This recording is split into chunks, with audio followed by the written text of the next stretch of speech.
अस्सलाम वालेकुम वरहमतुल्लाहि वबरकातुहू।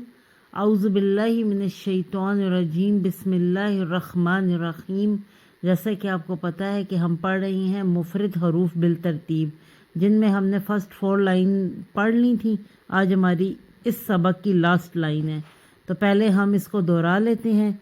अलिफ बा ता सा जीम हा खा दाल राल रा ज़ा सीन शीन साद ज़ाद तो ज़ा आइन गैन फा कॉफ काफ लाम मीम। आज हमारी लास्ट लाइन है, वो इस तरह से है। नून वाओ वाओ हा हमज़ा या। नून की अदायगी कुछ इस तरह से है कि ज़बान का किनारा जब सामने के दांतों के साथ वाले 2 दांतों से लगे, वहाँ से नून की अदायगी होती है। नून सामने के दांतों के बिल्कुल करीब ही साथ 2 दांत हैं, उनके वहाँ आपकी ज़बान टच होएगी, तो वहाँ से बड़ी आसानी से अदा हो जाएगा नून।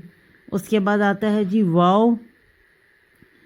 दोनों होंठों के गोल करने से वाव अदा होता है, तो इसकी अदायगी इस तरह से है। Wow wow wow. उसके बाद है हा। हा और हमज़ा, ये अक्सा हलक यानी कि हलक के सबसे नीचे वाले सीने की तरफ वाले हिस्से से अदा होते हैं। हलक का वो हिस्सा जो सीने की तरफ है, वहाँ से हा और हमज़ा अदा होता है। हा और हा में बहुत फ़र्क है। हा ये है हा और ये है हा। हमज़ा या का मखरज कुछ इस तरह से है।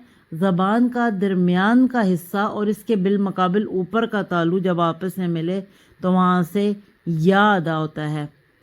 तो उम्मीद है कि आपको आज का लेसन भी समझ आ गया होगा।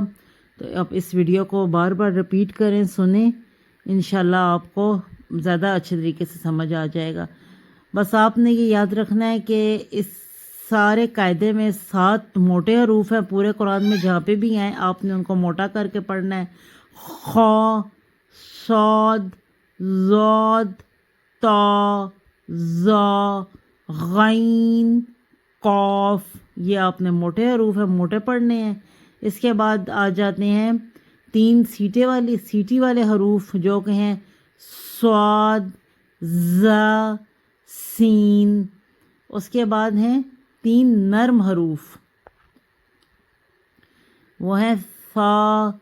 ये सीटी के बगैर हैं, ये सीटी के बगैर हैं, इनमें सीटी की आवाज़ नहीं आएगी। फा वाल वा। ज़ा का ये है कि ये मोटा भी है और नरम भी है। ज़ा ठीक है। तो आज के लिए इतना ही। इंशाल्लाह फिर हाज़िर होते हैं नेक्स्ट एपिसोड के साथ। मुझे इजाज़त दीजिए। अल्लाह हाफिज़।